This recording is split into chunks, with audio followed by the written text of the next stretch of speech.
Panginoon. Maaaring madaya natin ang ibang tao. Pwede mong dayain ngayon yung katabi mo. Kunwari, nakikinig ka, pero ang totoo, patulog ka na. Pero ang Lord, kahit kailan, hindi po natin madadaya. Hindi man natin po aminin lahat sa ating Panginoon. Ang lahat ng ating ginagawang kasalanan sa ating Panginoon. Pero ang Lord, lahat, alam niya sa ating buhay.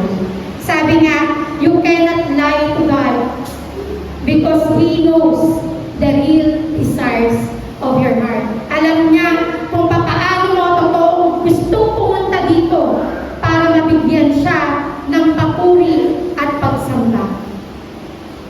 Sabi nga dito, check your heart.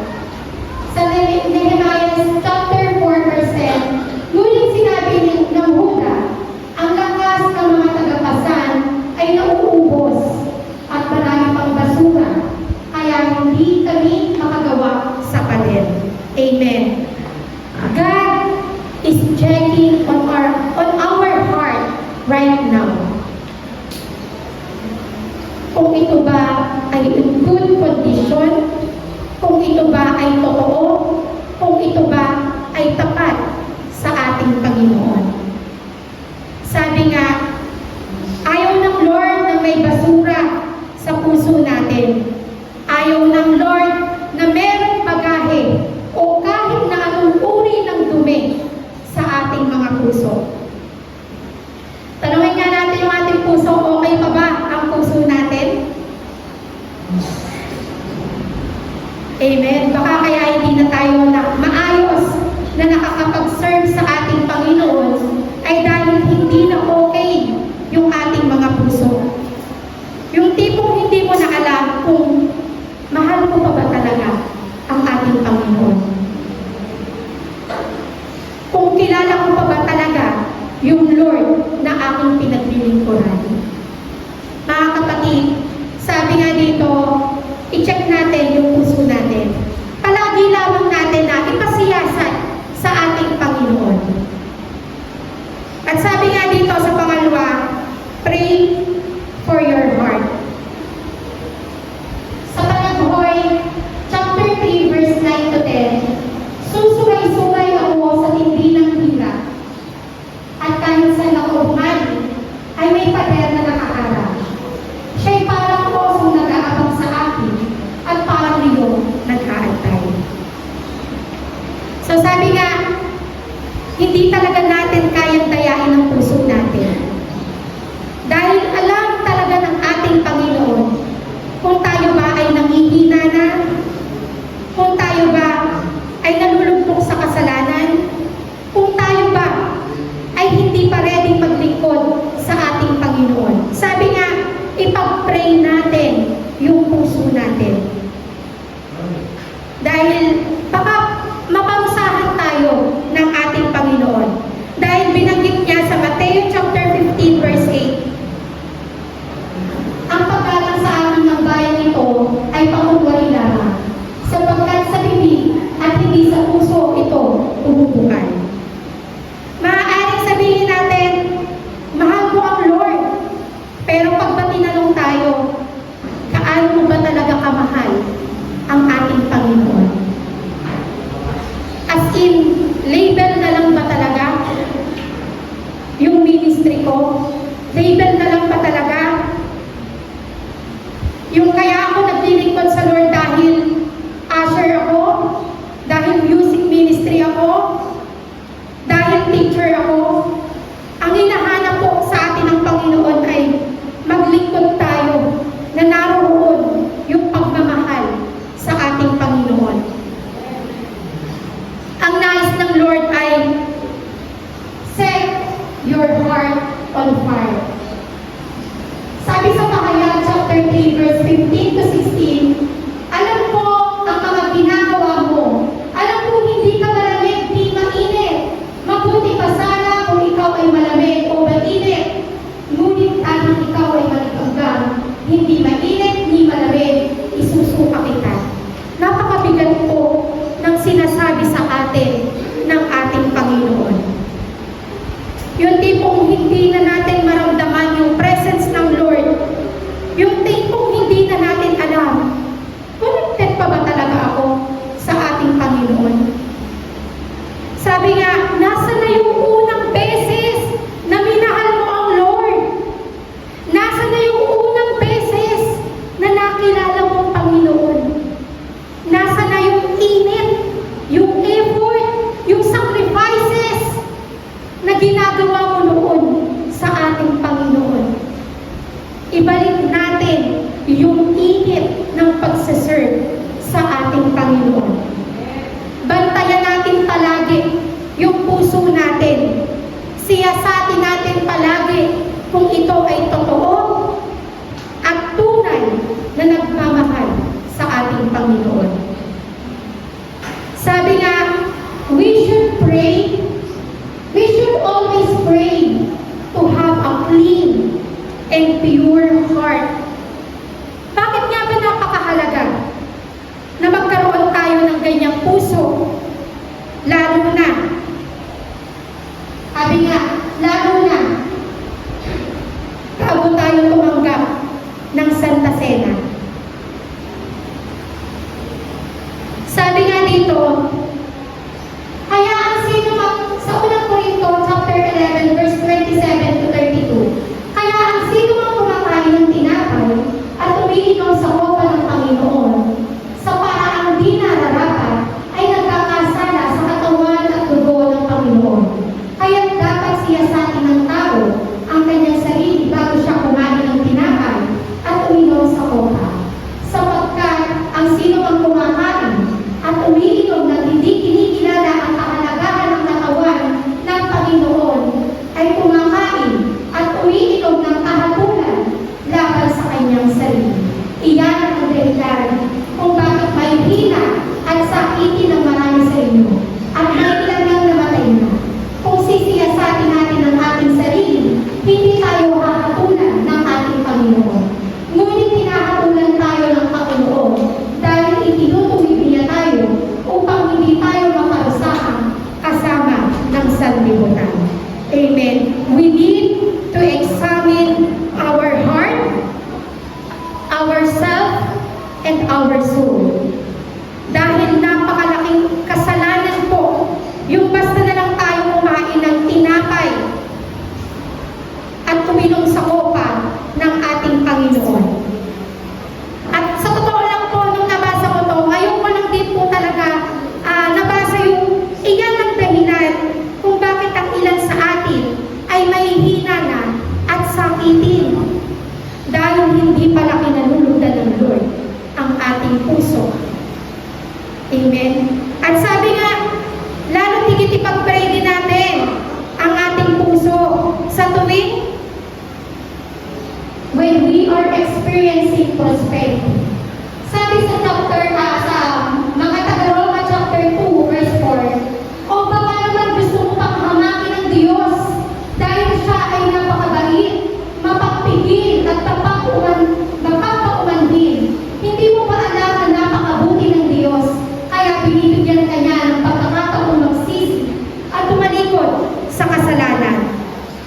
Ang lahat ng mayaman magsabi ng amen. Amen. Sabi nga, hindi ko naman po talaga nilalahat na yung iba kapag yumaman, parang hindi na nakikilala yung sarili. Yung, ewan ko lang din po kung na-encounter nyo na kapag yung iba yumaman, yung parang nakikita mo, nag-iiba yung ugali. Sinasamba na yung pera, hindi na kinikilala yung Diyos. At sabi ko nga na, guilty ako dito dahil hindi pa ako mayaman. Trabaho pa lang po yung binigay ng Lord. Pero iniwan ko na po yung Lord. Sabi nga ng ating Panginoon, palagi natin ipinagpipilitan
sikreto ng pagpapala ng ating Panginoon. Kaya pala ganon, dahil hindi pala tayo marunong sumunod doon sa maliit na bagay. At sabi nga dito, kapag tayo ay nakakaranas ng kahirapan, ipag-pray din po natin ang ating sarili. Sa Hebrew chapter 12 verse 6, sapagkat dinidisiplina ng Panginoon ang mga minamahal niya at pinapalo ang itinuturing niyang anak. Lahat ng anak ng Lord magsabi ng Amen. Amen. Amen. Naranasan mo na ba yung yung tika nga yung kasabihan na mahirap ang maging mahirap? Yung tipong pakiramdam mo na hindi mo na alam kung paano ka makakaraos. Hindi mo na alam kung paano pa yung takbo ng buhay mo. Hindi mo alam paano ka makakabayad ng bills, yung pambaon ng mga anak, ng apo. Hindi mo alam. Yung tipong drain ka na, burnout ka na. Tipong hirap ka na sa buhay. Sabi nga ng ating Panginoon, kapatid, may magulang tayo. Ang magulang natin, yung tatay natin, nasa itaas. Alamin natin, ano pa yung tinuturo ng Lord? Bakit natin nararanasan to? Dahil sabi nga, ang totoong nagmamahal sa anak ay dumidisiplina. Ang totoong nagmamahal sa anak ay marunong magdisiplina. At ganoon yung ating tatay. Dinidisiplina tayo. Amen? At ang gusto ng Lord, matuto tayo. Matuto tayo doon sa mga kasalanan na ating nagawa sa ating Panginoon. Lord, nagkukulang ba ako? Kaya ito ba yung tinuturo mo? Kaya ako ba nararanasan ko? Dahil gusto mo na lumapit ako sa iyo? Gusto mo na lumapit ako sa presensya mo? Diba kapag hirap tayo, saka lang tayo lalapit sa Lord? Sabi nga ng ating Panginoon, ipasa mo yung test na yan, yung pagsubok na yan sa buhay mo. At ano sabi ng Lord kapag ipinasa mo yan? Sabi nga, di ba yung may mga anak tayo, yung anak natin, kapag nakapasa sa exam, anong sinasabi mo sa anak mo?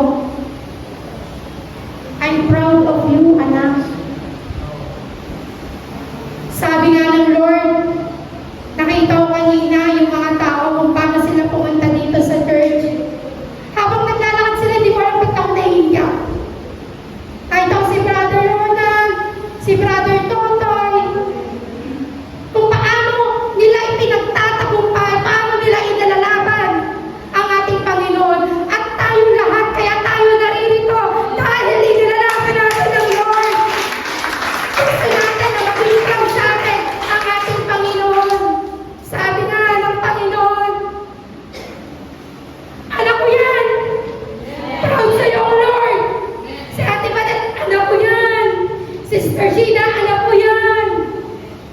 Si Sister Mimang, anak ko yan.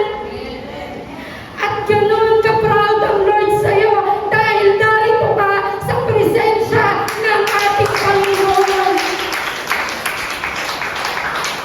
Kaya kung nakakaranas pa tayo ng pagsubok o dumadaan tayo ng pagsubok, tandaan mo, ipinanalo na ng Lord doon sa cross ng Kalbaryo bago pa dumating sa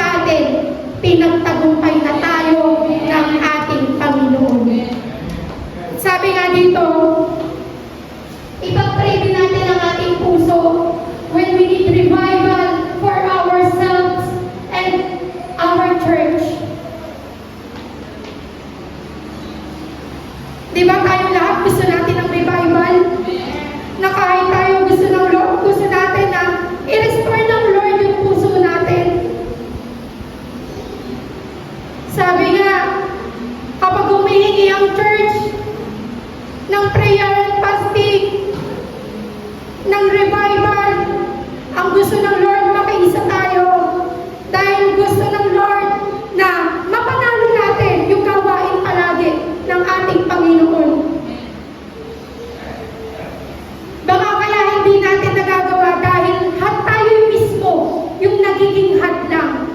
Dahil yung puso natin may basura pa, may kasalanan pa. Naalala ko nung nakaraan na prayer and fasting, ganun pala, pwede palang ibigay ng Lord yung revival, na kahit nagtuturo ka, pwede palang ibigay ng Lord yung revival. Kapag nakita niya na tayong lahat, malinis yung puso, pure. At sabi nga, kapag ka nag-worship, di ba, hinihiling natin sa Lord, Lord, bigyan mo kami ng revival.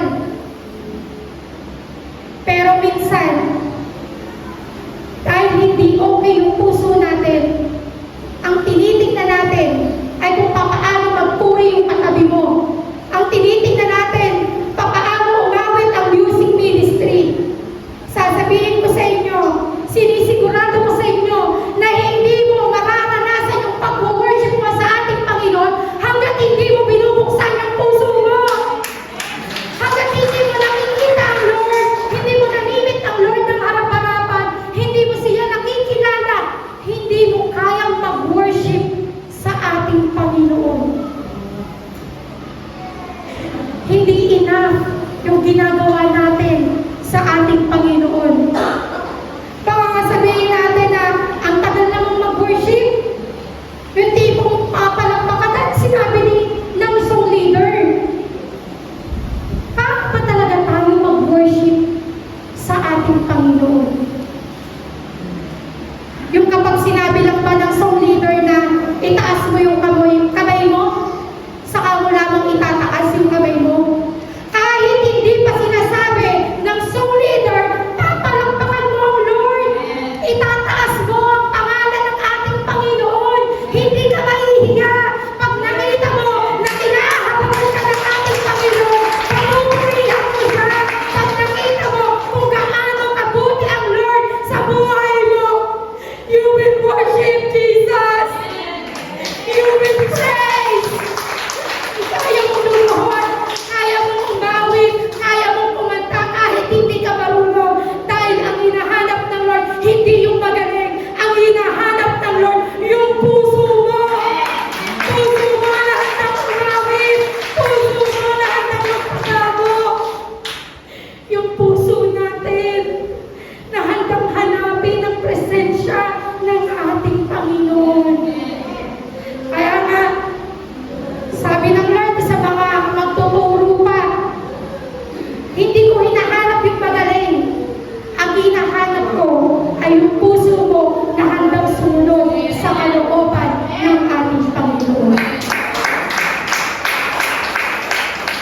Sabi nga dito,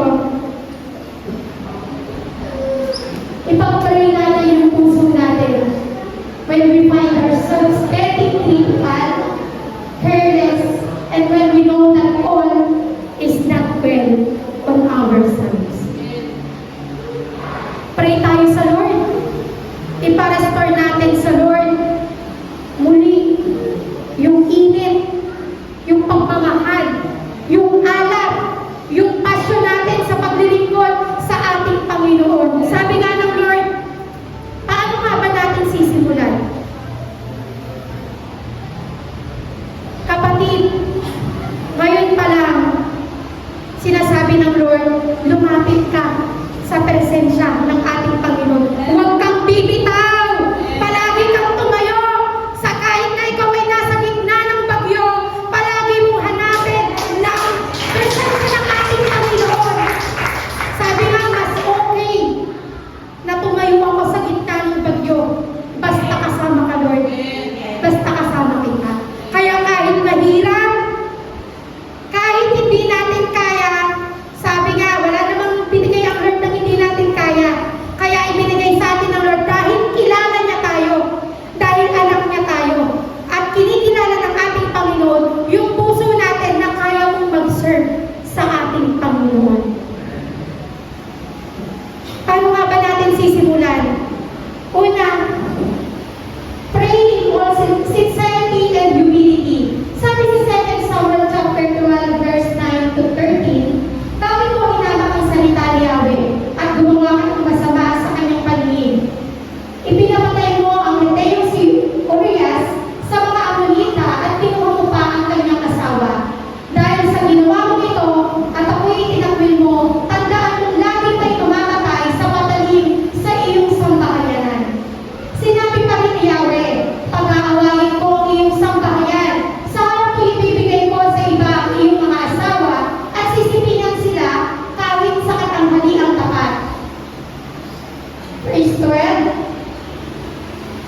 Ginawa mo ito ng lihim, kaya kitang pagrurusahan at makikita ito ng buong Israel. Sinabi ni David kay Nathan, nagkasala ako kay Yahweh. Sumagot si Nathan, pinapatawad ka na ni Yahweh at hindi ka na mamamatay. Amen. Alam mo yung hinahanap lang ng Lord? Yung aminin natin. Lahat ng ating kasalanan sa ating Panginoon. Yung sincerity, yung purity, yung humbleness ay naroon. Lord, nagkulang ako, Lord. Nagnakaw ako, Lord. Nireject kita. Pero sabi ng Lord, pinapatawad ka na ni Yahweh at hindi ka na mamamatay. Ganoon po yung habag na ibinigay sa ating lahat ng ating Panginoon. Kung paano tayo pinatawad ng Lord, ngayon mismo, pinatawad tayo ng Lord. Nangungusap sa'yo, Lord, pinapatawad kita, anak. Hindi ko na aalalahanin pa ang lahat ng iyong kasalanan. Dahil lumapit tayo sa Lord, na naroon yung puso natin na handang umamin sa lahat ng ating mga kasalanan. At sabi nga dito, sa pangalawa, pray in the light of God's Word. Sabi sa Acts chapter 190 verse 18, buksan mo ang paningin ko, pagkat nananabing kastan, kabutihang idudulot sa akin ang iyong aral. Sabi nga ng Lord, ang hinahanap niya yung willingness mo na handang magpakorek sa salita ng ating Panginoon. Yung willingness natin na magpabago sa Lord. Willingness natin na talikuran lahat ng kasalanan. Yung willingness natin na handang sumunod sa salita ng ating Panginoon. At sabi nga dito, nawa, makitaan tayo ng eagerness ng ating Panginoon sa muli nating paglapit sa Kanya. Yung handa tayo na magpagamit sa ating Panginoon na walang pagdadalawang isip na kung sinabi ng Lord, gagamitin kita ngayon, handa kang ipagamit sa ating Panginoon. Dahil ang sinusunod mo ay hindi yung iyong kalooban, kundi ang sinusunod mo ay ang kalooban ng ating Panginoon. Sabi nga, ipag-pray natin na meron tayong determination. Sabi sa verse 1, chapter 1, verse 9, subalit, kung ipinapahayag natin ang ating mga kasalanan, patatawarin tayo ng Diyos sa mga ito at lilinisin tayo sa lahat ng ating kasalanan sapagkat siya'y tapat at matuwid. Gaya nga ng ating inawit sa ating Panginoon, ang ating Panginoon ay tapat at matuwid. Pray with all our heart, with our soul, buong puso, buong kaluluwa, na manalangin tayo sa ating Panginoon. Yung tipong gusto mong simulan ngayon, yung pagbabago sa sarili natin. Iso-surrender natin lahat sa ating Panginoon. Na naroon yung faithfulness natin sa ating Panginoon. Sabi nga dito sa verse, sa Psalm chapter 119, verse 23 to 24, kinatakbo ka na ng Lord. Siniyasat na ng Lord yung puso mo ngayon. Sinubok na niya yung katapatan mo sa ating Panginoon. At ngayon, sinasabi ng Lord, ililit niya yung buhay mo doon sa buhay na walang hanggan.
ay handang magpabago sa presensya mo. Handa, Lord, nakatapuin ka, handang sumunod sa iyo. Puso na patuloy kang papupurihan.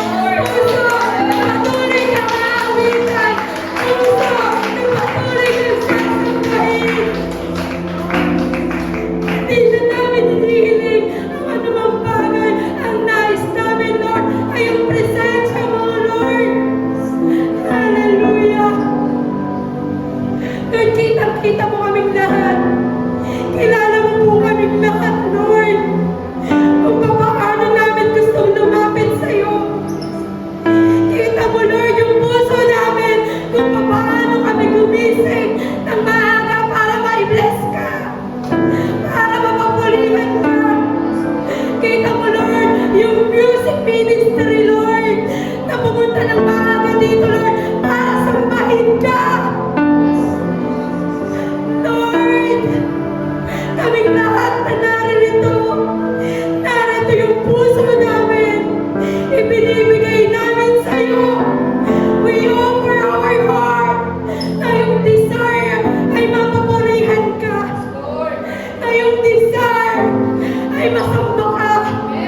Na yung desire ay masunod ang kalooban mo. Hindi na ang gusto namin, kundi ano ang gusto mong gawin sa buhay namin. Hallelujah! Hayaan mo mapuri yung puso mo ngayon. Hayaan mo katapuin ka ng Lord ngayon. Hayaan mo na kilalanin ka ng Lord ngayon. Hayaan mo. Kung gusto mong sumigaw, isigaw mo sa Lord. Kung gusto mong sumigaw sa Lord, sabihin mo lahat. Lahat sa ating Panginoon. Yung puso natin na handang magpapurek sa ating Panginoon, Lord. We glorify your name. Hallelujah. Hallelujah, Jesus. Sige po, kapatid, hayaan mo na ikaw ang tumatakbo sa ating Panginoon dahil ang Lord, kinakatakbo ka ngayon at huwag kang papayag na hindi mo maranasan yung presensya ng Lord sa iyo. Huwag kang papayag na hindi ka katakbuhin ng Lord ngayon. Seek Him. Seek God. Seek His presence. Hayaan mo na makilala mo ng Lord ngayon. Na makita niya na yung puso mo ay totoo at tapat na magpuri sa Kanya.